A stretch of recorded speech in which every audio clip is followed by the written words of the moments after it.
नीतीश कुमार और किसी मामले में ब्लैकमेल हो, उनके ऊपर कोई आपराधिक मामले चल रहे हों, उनके ऊपर कोई आर्थिक मामले चल रहे हों, उन पे कोई रिश्वत के मामले चल रहे हों, उन पे कोई घोटाले के मामले चल रहे हों, उन पे कोई हेरा-फेरी के मामले चल रहे हों, ऐसा तो है नहीं।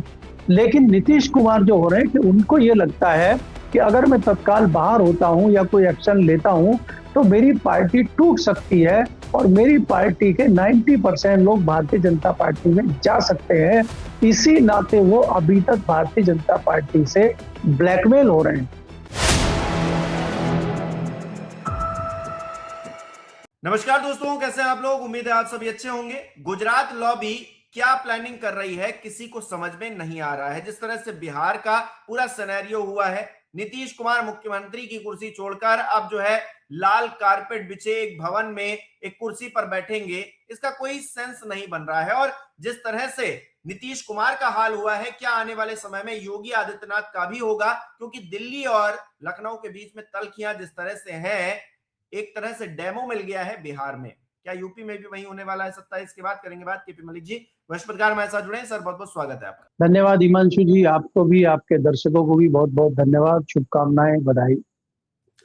सर, बिहार में जिस तरह की परिस्थितियां बनी, नीतीश कुमार की पार्टी भी टूट रही है, अब जो मुख्यमंत्री की कुर्सी है वो भी उन्हें छोड़नी है सिर्फ राज्यसभा की सीट के लिए। सीधे तौर पर सबको दिखाई दे रहा है कि ये खेल भारतीय जनता पार्टी का है जिसमें नीतीश कुमार फंस चुके हैं। लेकिन क्या यही खेल उत्तर प्रदेश के भीतर भी होने वाला है? नीतीश कुमार के बाद अब नंबर योगी आदित्यनाथ का आने वाला है। देखिए हिमांशु, पहले आपको बिहार को समझने के लिए थोड़ा सा पीछे चलना होगा। बिहार में लगभग 3 महीने पहले चुनाव हुआ था विधानसभा का, और आपने देखा था भारतीय जनता पार्टी, चाहे प्रधानमंत्री मोदी हो, चाहे अमित शाह हो, और चाहे कोई भी हो, कोई भी नीतीश कुमार को पहले तो मुख्यमंत्री घोषित करने को तैयार नहीं था कि नई सरकार में नीतीश कुमार मुख्यमंत्री रहेंगे। जब कहीं ना कहीं प्रेशर आया जेडीयू का और लगा कि भाई शायद इनके बलबूते पे ही हम जीत के आ सकते हैं, तो मोटा मोटी ये हुआ कि नीतीश कुमार के चेहरे को आगे करके ही भारतीय जनता पार्टी ने जनादेश प्राप्त किया है बिहार का। और आज आप निश्चित तौर पे कह सकते हैं कि बिहार में जो जनादेश है वो नीतीश कुमार के लिए है, ना कि भारतीय जनता पार्टी के लिए। लेकिन भारतीय जनता पार्टी ने जिस प्रकार से कंट्रोल कर लिया है जेडीयू को, जेडीयू के लगभग तमाम नेता भारतीय जनता पार्टी की राग दरबारी कर रहे हैं, उसका आभास कहीं ना कहीं नीतीश कुमार को भी है कि पार्टी जो है लगभग टूट चुकी है, पार्टी में दीमक लग चुकी है और कभी भी रायमाम हो सकती है। अब आप देखिए कि नीतीश कुमार जी को बताया गया कि वो राज्यसभा जाना चाहते हैं, उनका बड़ा मन है राज्यसभा जो लगभग 2 दर्जन लोगों को राज्यसभा भेज चुका हो, वो खुद मरा जा रहा है राज्यसभा जाने के लिए। ऐसा क्या है राज्यसभा में? अगर मैं हिमांशु मिश्रा के सामने एक प्रस्ताव रख दूं कि आपको जो है हम 15 दिन के लिए मुख्यमंत्री बना रहे हैं और या राज्यसभा भेज रहे हैं, बताइए दोनों में से कौन सा ऑप्शन लेंगे? तो 6 साल के लिए है राज्यसभा। तो आप ये सोचिए कि मुख्यमंत्री कोई भी व्यक्ति बनना चाहेगा, वो भी शॉर्ट टर्म के लिए, और ऐसे में नीतीश कुमार जी मरे जा रहे हैं, और वो भी शूड पॉलिटिशियन, कोई ऐसे नए नवेले तो है नहीं वो। और जिस प्रकार के ट्वीट आ रहे हैं, जिस प्रकार के बयान आ रहे हैं, जिस प्रकार से भारतीय जनता पार्टी अपनी रणनीति चमका रही है, इस पर हमें कोई अफसोस या कोई आश्चर्य दिखाई नहीं देता है। देखना यह है कि जहां विश्व की इतनी बड़ी घटना चल रही है, युद्ध चल रहा है, वहां भारतीय जनता पार्टी एकाएक जहां बड़े बम पटक रहे हो वहां अपने पटाखे भी फोड़ रही है धीरे धीरे। अभी इन्होंने पटाखा बिहार में फोड़ा, पहले जो है सीएम को हटाने की और अपना सीएम बनाने की प्रक्रिया, फिर कुछ गवर्नरों को फटाफट चेंज करने की प्रक्रिया। उधर नींद नहीं आ रही ममता बनर्जी को कि एकाएक गवर्नर कैसे हट गए, हम तो शौक हैं। दूसरा, आप देख रहे हैं कि यही चिंगारी बिहार से उत्तर प्रदेश की ओर अग्रसर है। तो क्या उत्तर प्रदेश में भी इसी तरह के बम पटाखे फोड़े जाएंगे? उस तरह की आभास कुछ उत्तर प्रदेश में भी है क्या? ये सारी चीजें हैं। भारतीय जनता पार्टी को किसी भी कीमत पे अपनी सत्ता को मजबूत करना है, अपनी सरकार को मजबूत करना है, चाहे वो राज्य हो चाहे वो केंद्र हो। उसको कोई सरोकार नहीं है कि विश्व में क्या हो रहा है और विश्व में हम किस प्रकार से सहभागी हैं, किस प्रकार से हमारी वहाँ पे एक छवि है, किस प्रकार से हमारी जिम्मेदारी है। अब इतनी बड़ी घटना हो जाती है कि युद्ध पोत को जो हमारे यहाँ मेहमान बन के आया था वो जा रहा है, उसको वापसी में डुबो दिया जाता है, लेकिन हम कोई प्रतिक्रिया उस पर नहीं दे रहे हैं। बहुत सारी चीजें हैं, लेकिन भारतीय जनता पार्टी अल्टीमेटली अपने घर को साम दाम दंड भेद करते हुए मजबूत करती है, उसी रणनीति पे वो आगे चलती है। और उसका मानना यह है कि घर मजबूत है तो सब मजबूत है, बाकी तो देखा जाएगा।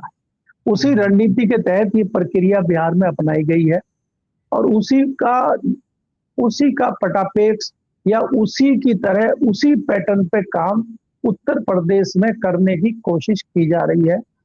और बहुत सारी चीजें हैं। एक जो हमारे सूत्रों ने बताया था हमें 3 दिन पहले कि बाबा को एक मैसेज भेजा गया था कि आप शंकराचार्य जी के साथ थोड़ा सा अपनी टोन को ठीक करिए, और क्योंकि शंकराचार्य जिस प्रकार से चीजें कर रहे हैं उससे उत्तर प्रदेश में एक बहुत नेगेटिव माहौल भारतीय जनता पार्टी के प्रति बनता हुआ दिखाई दे रहा है।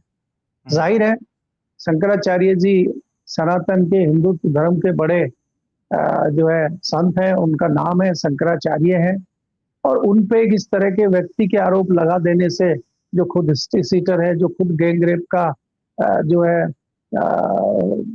के केस का सामना करना पड़ रहा है, जो जेल हो आया है, जो इनामी बदमाश है, वो इस तरह का व्यक्ति अगर आरोप लगाता है और उससे भारतीय जनता पार्टी और योगी का नाम जुड़ता है, तो ये कहीं ना कहीं उत्तर प्रदेश की राजनीति में भारतीय जनता पार्टी के लिए नुकसानदायक सिद्ध हो रहा है। इससे बचने के लिए और इसको दूर करने के लिए प्रेशर योगी जी पर डाला गया, लेकिन योगी जी ने उस प्रेशर को बहुत ज्यादा नहीं दिया और बहुत ज्यादा उस ओर कोई ध्यान नहीं दिया। इससे भी कहीं ना कहीं चाहे संघ हो चाहे दिल्ली का नेतृत्व हो, कहीं ना कहीं खिन दिखाई देता है।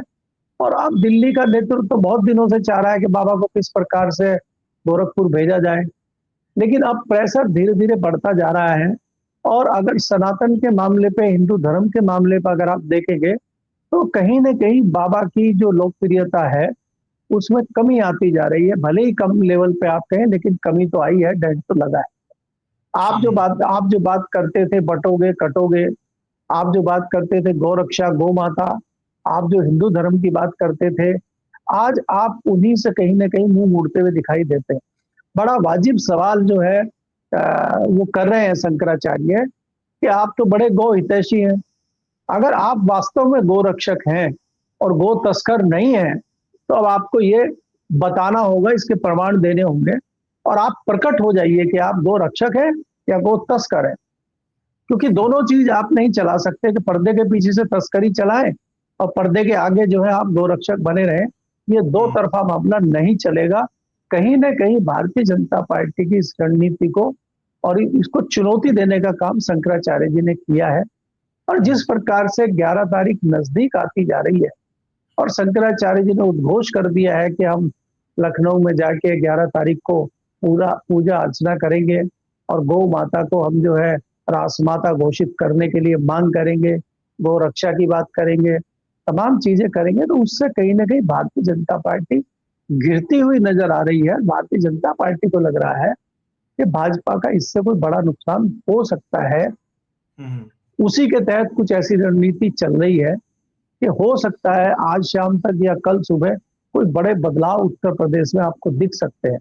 अब किस प्रकार के बदलाव होंगे ये तो मैं निश्चित तौर पर नहीं कह सकता, लेकिन भारतीय जनता पार्टी 11 तारीख से पहले पहले कुछ न कुछ उत्तर प्रदेश में करना चाहती है, मुझे ऐसा लगता है जी।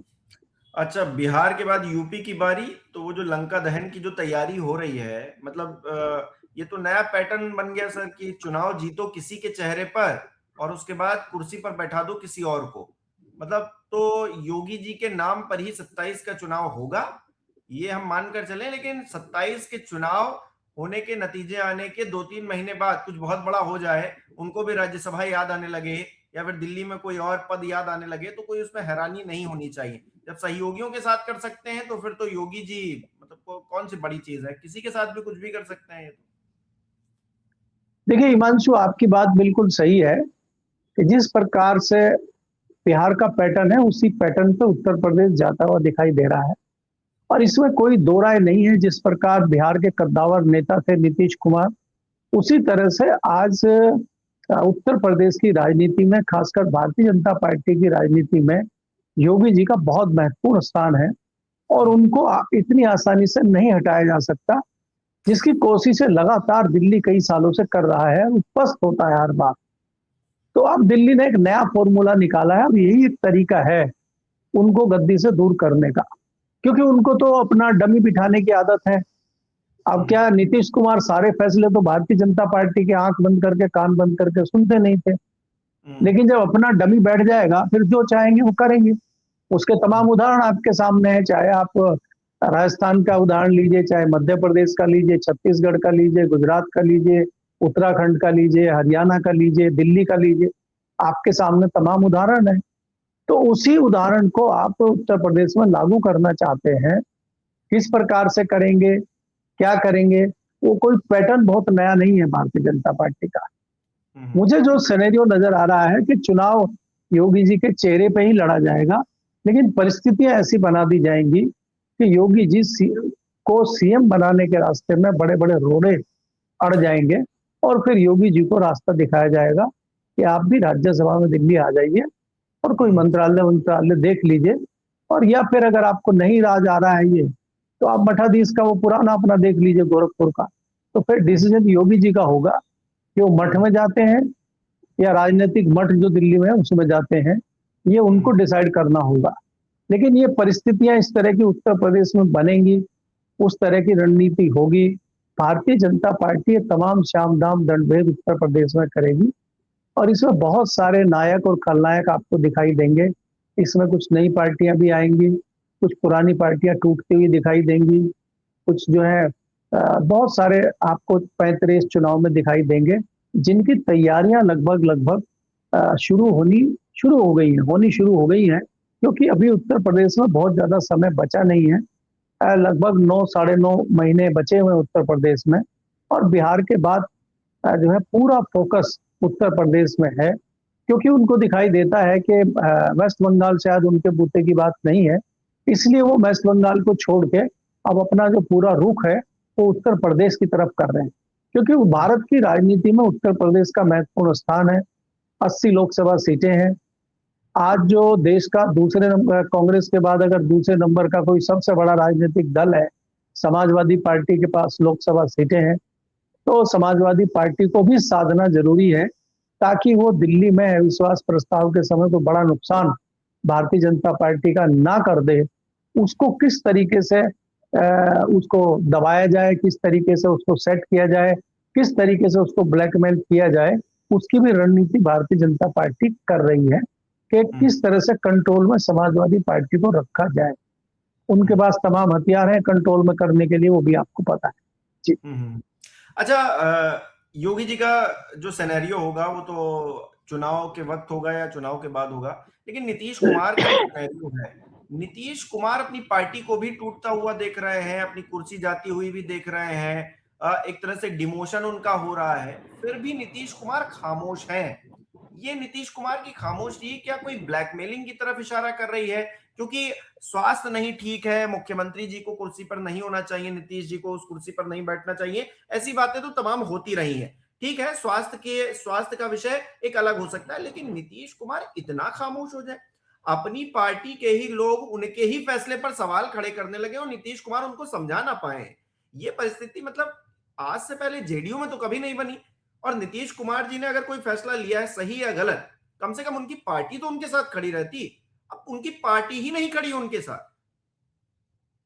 देखिए हिमांशु, बहुत वाजिब सवाल है आपका, बहुत बढ़िया सवाल है, और आप ही नहीं, इस बात को लेके कई सारे लोग चिंतित हैं, बहुत सारे लोग भ्रमित हैं कि नीतीश कुमार जैसा व्यक्ति कैसे ब्लैकमेल हो रहा है। क्योंकि ये तो मैं निश्चित तौर पे कह सकता हूं कि नीतीश कुमार के ऊपर कम से कम आर्थिक लेन देन के तो कोई मामले हैं नहीं, सीबीआई ईडी तो उनका कुछ बिगाड़ नहीं सकती, मामला कुछ और है। वो जो मामला है, जो मुझे लगता है या मेरी समझ में आता है, जहां तक मैं नीतीश कुमार को जानता हूं पिछले 3 दशकों से, जिस प्रकार की राजनीति वो करते हैं और वो समाजवादी विचारधारा के व्यक्ति हैं, और जिस प्रकार से चाहे लोकदल हो, जेडीयू हो, पुराने लोगों में चाहे लालू यादव के साथ ही मिलकर चले, क्योंकि विचारधारा दोनों की एक ही है, चाहे लालू हो चाहे नीतीश हो, तो वो क्यों इतना ब्लैकमेल हो रहे हैं, इसका कारण क्या है, ये लोगों की समझ में नहीं आता। मेरी नजर में इसका कारण ये है कि नीतीश कुमार आज की डेट में उनकी पार्टी लगभग टूट चुकी है। भारतीय जनता पार्टी ने, भले ही नीतीश कुमार आर्थिक मामलों पर ना घिरे हों, लेकिन नीतीश कुमार की पार्टी के कई नेता घिरे हुए हैं। नीतीश कुमार के कई सारे दूसरे लोग हैं जो किसी स्वार्थ में, लालच में भारतीय जनता पार्टी की गोद में बैठ चुके हैं। तो नीतीश कुमार जी की पार्टी कुछ दिन चल जाए, नीतीश कुमार की पार्टी कुछ बच जाए, इस लालच में नीतीश कुमार ब्लैकमेल हो रहे हैं, मुझे ऐसा लगता है।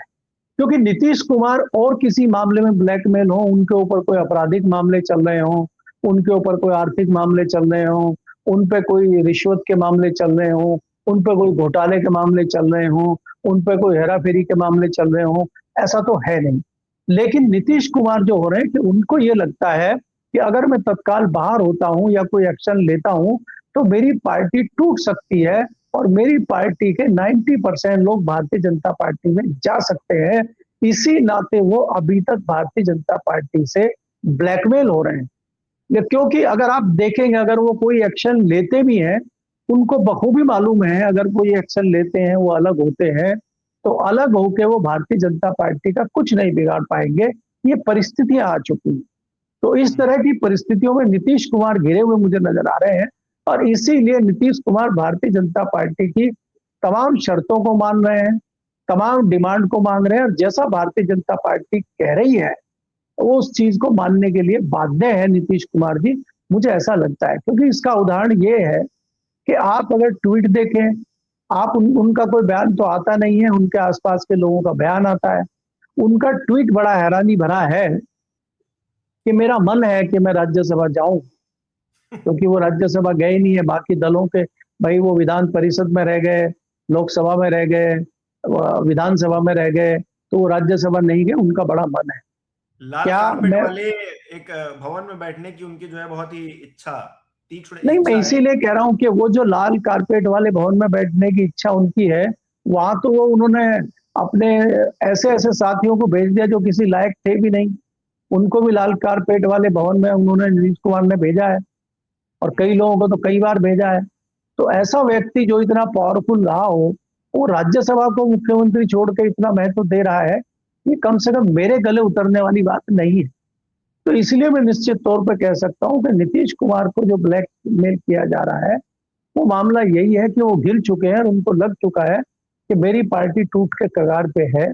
और स्वास्थ्य का भी कारण तो है ही, देखिए स्वास्थ्य है और वो अकेले अब कुछ नहीं कर सकते, मुझे इसलिए लग रहा है। और उनका वो समय समय रहते हुए अपने बेटे को राजनीति में लाए नहीं और उनका बेटा भी राजनीति में इतना मजा हुआ खिलाड़ी निकलेगा, मुझे इस पे भी थोड़ा सा संशय है। क्योंकि उनका जो बेटा है वो राजनीति के गुणा भाग अभी तक नहीं सीख पाया है। आज जिस प्रकार से राजनीति होती है, जिस प्रकार से राजनीति में गला काट प्रतियोगिता होती है, जिस प्रकार से साम दाम दंड भेद, झूठ, लूट और सारी चीजें होती हैं, उसमें नीतीश कुमार का लड़का पास हो पाएगा, मुझे संशय है। क्योंकि उसमें तो बाकी लोग ही पास नहीं हो पा रहे, मजे हुए खिलाड़ी नहीं हो पा रहे। ऐसे कुछ हो सकते हैं जो कांग्रेस छोड़ के भारतीय जनता पार्टी में गए हों, ऐसे लोग तो हो सकते हैं सफल हो, लेकिन वो भी बहुत दूर तक नहीं चल पाए। आपने देखा 2 डिप्टी सीएम थे महाराष्ट्र में, कैसे घिरे दोनों, और एक तो बेचारे आज इस दुनिया में ही नहीं है। तो इतनी जल्दी भारतीय जनता पार्टी से पार पाना मुझे नहीं लगता कि नीतीश कुमार या उनके बेटे के बलबूते अभी है। इसीलिए नीतीश कुमार ब्लैकमेल हो रहे हैं और उन्होंने सरेंडर किया है। जी। अच्छा, नीतीश कुमार की क्या बैकडोर में कोई और डील हो गई है क्या? क्या राष्ट्रपति की तरफ चीजें बढ़ रही हैं, या कुछ लोग तो डिप्टी पीएम बनाए दे रहे हैं उनको, तो उस तरफ भी क्या कोई चीजें जा सकती हैं? आपको कुछ आशंका, संभावना नजर आती है उधर? देखिए हिमांशु जी, ये आपको समझना पड़ेगा, कभी भी भारतीय जनता पार्टी खासकर धनखड़ के बाद किसी भी ऐसे व्यक्ति को किसी सर्वोच्च पद पर नहीं बिठाएगी जिसकी संभावना ये हो कि कल को उसकी मानसिकता जाग सकती है। अब कल को राष्ट्रपति बन के कौन सा कोई ऐसा निर्णय ले ले नीतीश कुमार जिसमें भारतीय जनता पार्टी फंस जाए, तो ऐसी परिस्थिति कभी भारतीय जनता पार्टी नहीं लाएगी। राष्ट्रपति बनाने का तो भूल जाइए आप। मुझे लगता है कि दिल्ली लाके भारतीय जनता पार्टी को एक मंत्रालय उनको दे सकती है और मंत्री बने हुए तमाम लोग घूम रहे हैं, चाहे वो भारतीय जनता पार्टी के हों चाहे विपक्ष के हों। आपको उन मंत्रियों की हैसियत पता है कि उनके पास घोड़ा गाड़ी बंगले के अलावा तीसरे ताकत उनके हाथ में कुछ नहीं है। सारा भारतीय जनता पार्टी ने अपने हाथ में रखा हुआ है। पीएस तक लगाने की हैसियत किसी बाहर के मंत्री की नहीं है। वो भी पीएमओ से आता है और वही सारा चीजों को हैंडल करता है। तो इन परिस्थितियों में नीतीश कुमार कोई बहुत बड़ा कर लेंगे, कोई बहुत बड़ा उखाड़ लेंगे, मुझे नजर नहीं आ रहा है। अब नीतीश कुमार का जो राजनीतिक मामला था, राजनीतिक उनका जो क्या कहें एक चंक था, वो खत्म होने की तरफ है। नीतीश कुमार की राजनीति समाप्ति की तरफ है। नीतीश कुमार की लगभग 3-3.5 दशक की जो राजनीति हम देख रहे हैं, वो बहुत अच्छी राजनीति रही है। बिहार के लिए उन्होंने बहुत अच्छा किया है। देश में वो 2 बड़े मंत्रालय उन्होंने संभाले हैं, चाहे रेल मंत्रालय हो चाहे कृषि मंत्रालय हो। तो एक सफल नेता के तौर पे आज वो मुझे लग रहा है समापन कर रहे हैं। और अच्छा होता कि वो सारी चीजें सोचकर अगर सन्यासी ले लेते या उनकी विदाई शानदार होती तो और अच्छा होता। तेरे कूचे से बड़े बेआबरू होकर हम निकले, कम से कम ये टैग उनके ऊपर नहीं लगता। तो अच्छा होता अगर वो स्वतः ही राजनीति से दूर हो जाते। जी बहुत बहुत शुक्रिया सर, तमाम बातचीत के लिए, तमाम जानकारी के लिए। हमारे दर्शक किस तरह से देख रहे हैं इस विषय को कमेंट करके जरूर बताएं। जिस तरह से नीतीश कुमार की विदाई होनी चाहिए थी, उस वक्त जो है वो राज्यसभा जा रहे हैं, मुख्यमंत्री की कुर्सी जो है वो छोड़ रहे हैं, वो एक राज्यसभा की सीट के लिए, ये अपने आप में हैरानी भरा है। और क्या उन्होंने कोई बैकहैंड डील कर ली है अपने आप पे, ये भी सवाल खड़ा हो रहा है। आने वाले वक्त में पता चलेगा। इसको लेकर हम चर्चा करते रहेंगे, जानकारी आप तक पहुंचाते रहेंगे। फिलहाल इस शो में इतना ही। बहुत बहुत धन्यवाद।